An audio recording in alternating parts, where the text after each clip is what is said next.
Welcome back, fight fans. Welcome back. Hey everyone, welcome back to Duality 7X. If you're new here, I'm Shiraz, and on this channel we dive into some of the biggest stories in combat sports, from breaking news into the deep issues that shape boxing, the world of MMA, UFC, the WWE, and what I'm going to be covering today, honestly, is one of the most heartbreaking stories I've ever had to talk about. Because this past month in Tokyo, Japan, the boxing world suffered a double tragedy that's left fans, fighters, officials questioning whether the sport can continue under the current system. So let me break it down for you guys. So on August 2nd, at the famous Korakuen Hall in Tokyo, two fighters, just 28 years old guys, they stepped into the ring on the same fight card, and first, Shigetoshi Kotari went the distance in a 12-round battle against Yamato Hata. Now, it was a tough competitive fight, and it ended in a draw.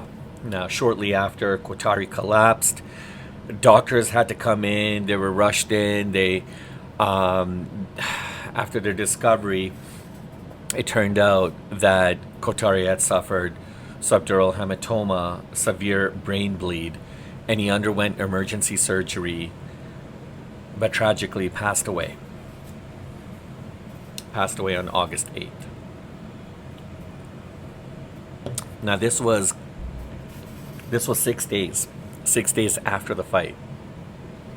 And then less than a day later, the news broke that Hiromasa Urakawa, who had been knocked out by Yoji Saito on the same card, had also died from brain injuries.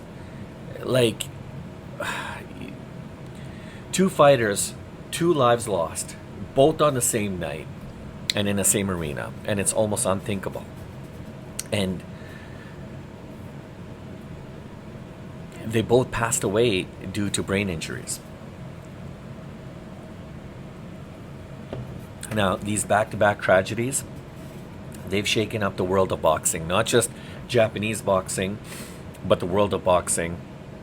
And for the folks in Japan, unfortunately, it's shaken them down to the core. Communities are reeling. People are really disappointed. And it's honestly left a lot more people searching for answers.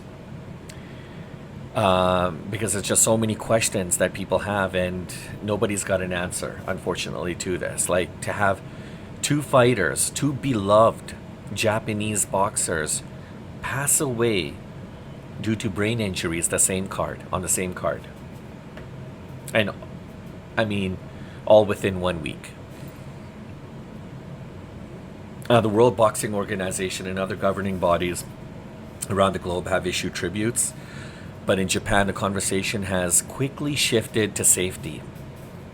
Now, we keep talking about safety, right? Because we're talking about the recent events that unfolded at a KnockX Pro Wrestling event with Roger Jackson and Psycho Stu, and what turned out to be just kind of like a spot, a promo.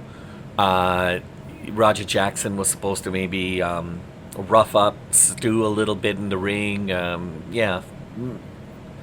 Turned out to be a vicious assault. 20 ground and pound shots right to the head of Psycho Stu while he remained motionless, unconscious on the mat.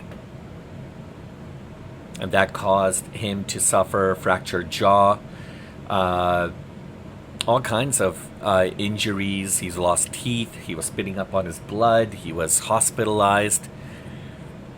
And charges are potentially pending.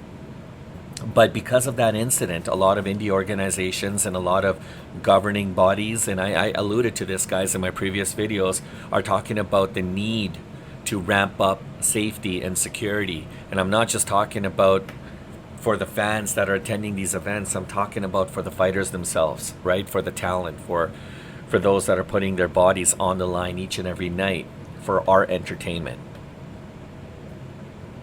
In this case, this is an unfortunate event. Like, how does it happen where two fighters on the same card die from, I'm not going to say similar injuries, but brain injuries all within 1 week from fighting. So the Oriental and Pacific Boxing Federation immediately cut its title fights down from 12 rounds down to 10. And the Japanese Boxing Commission has rolled out stricter rules and guidelines, things like mandatory hydration, testing before fights, harsher penalties for extreme weight cuts, required ambulances on site at every event, and limits on how much sparring fighters can do in the weeks leading up to a bout. This is important, right? And look, officials are warning that if change does not happen fast, boxing in Japan could ultimately face extinction. Now, we're talking about fighters cutting weight. You look at Ortega during UFC Fight Night in Shanghai.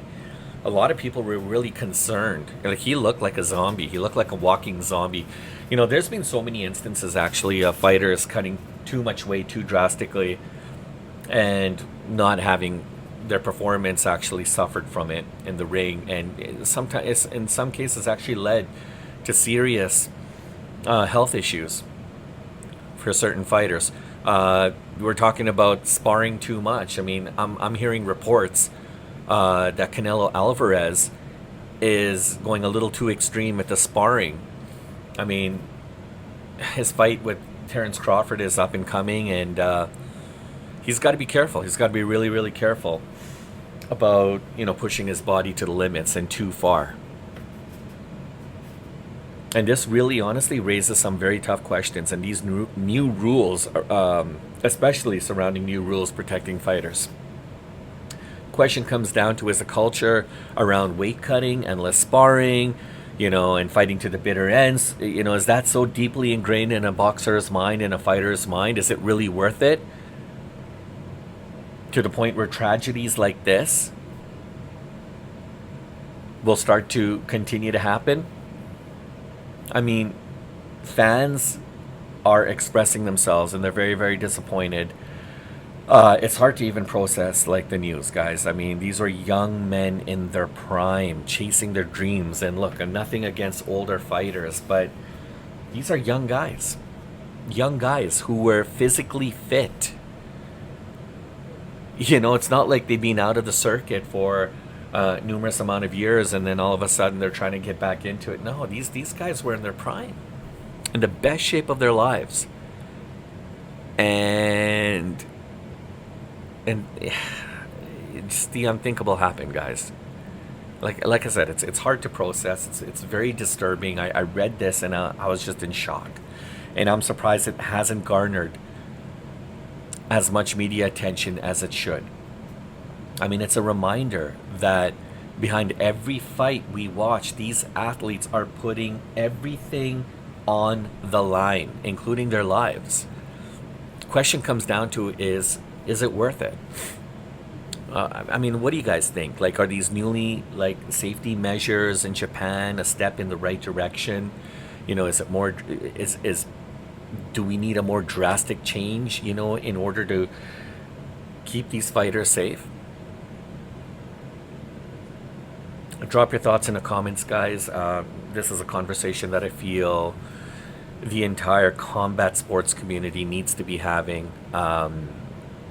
It's not the kind of story that, well, when I talk about these kind of things, honestly, there's a sadness that goes along with it. It's not something that I really want to be talking about, but it's something that is important and needs to be heard, needs to be discussed. I appreciate you guys watching. If you found this video insightful, please make sure to hit the like and subscribe. Share this with your friends. Put your thoughts and comments below. It helps the channel grow and gets more people involved, especially in discussions like this. Hope you have a great rest of the day. Cheers.